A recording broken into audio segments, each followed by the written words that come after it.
Olá, meus amigos. Eu quero falar com vocês algo importante na hora de montar uma carteira de ações.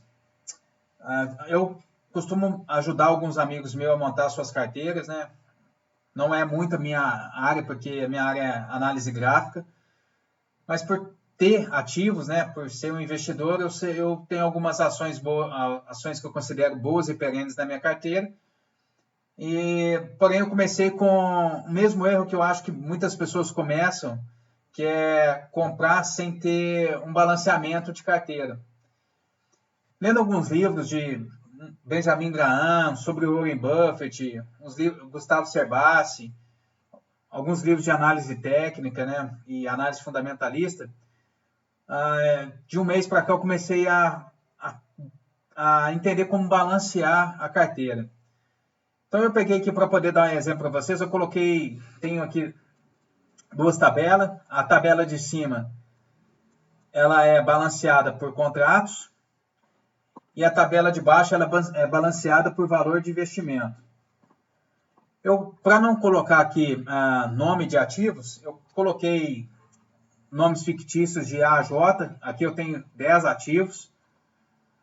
E esses preços médios são preços médios de ações minhas, então são preços médios de ações reais, só para vocês entenderem algo que eu acho que é muito importante quando você começa a montar a sua carteira, para que haja proteção de patrimônio e para que haja um equilíbrio no investimento. Então, nessa primeira tabela aqui, pode ver que todos os ativos de A a J, que são 10 ativos, eu tenho a mesma quantidade de contratos em todos eles, porém com preços médios diferentes, que são preços reais de ações reais. Aí eu tenho aqui, olha só para vocês verem, se eu pegar o valor investido em cada uma da carteira, em relação ao investimento total da carteira, algumas estão com 9%, outras com 3%, 6%, mas tem outros com 19%, 13%, 17%. Por quê? Porque é o seguinte, as que custam mais caro, você tem que investir mais para ter o mesmo número de contratos das que custam pouco. Então, automaticamente, você coloca mais dinheiro nas ações que são mais caras e menos dinheiro nas ações que são mais baratas. Porém, olha só para você ver. Se eu tenho aqui, somando todas essas porcentagens, eu tenho 100% da minha carteira distribuída sobre esses ativos. Olha para vocês verem. Aquelas que custam mais caro são as que têm o maior peso na minha carteira. E por que, por um lado, isso é ruim? Porque é o seguinte, vamos supor que amanhã essa minha ação aqui, ó, ação C, ela quebra. Só que eu tenho 20% quase 20% do meu patrimônio investido nela.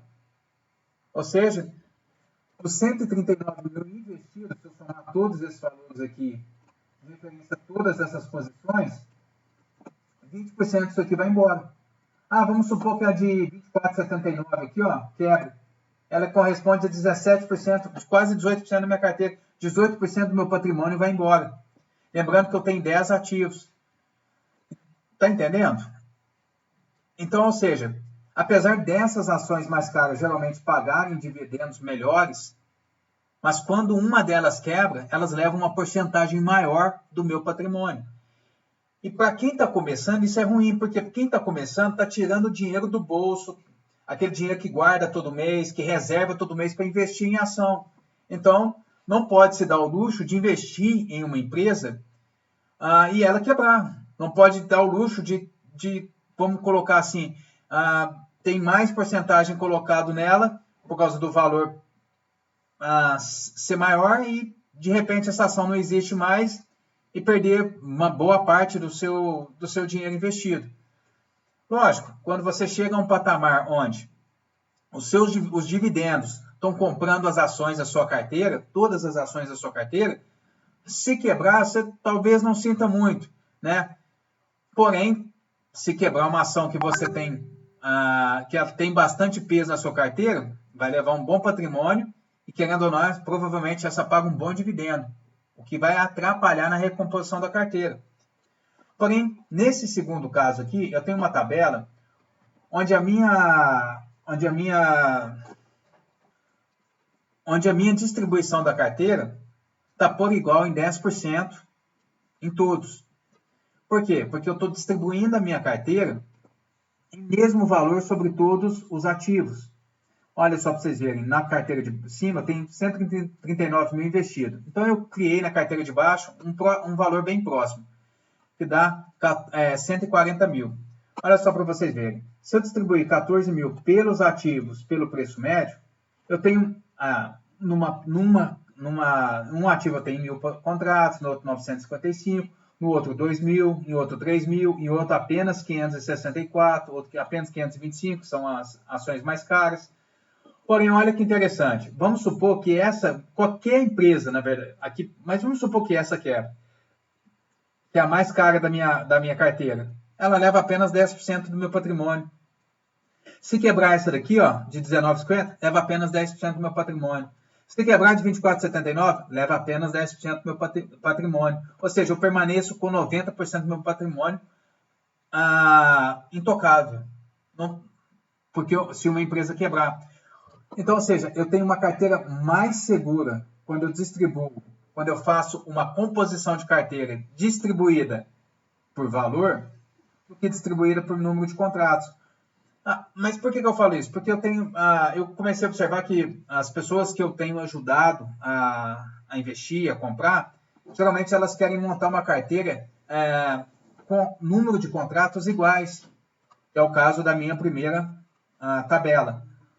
Porém, o problema é o quê? Se uma empresa quebrar, se a pessoa der azar de quebrar que custa mais caro, olha só, leva quase 20%, quase 18%, 14%. Ou seja, há um desequilíbrio muito grande na carteira.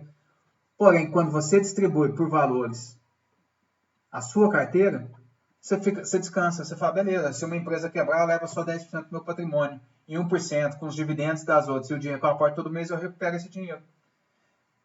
Porém, se nessa outra situação primeira, uma empresa quebrar uma, por exemplo, que vale 20% do seu patrimônio, olha só para você ver, você está perdendo 10% a mais do que nessa carteira aqui, onde há equilíbrio.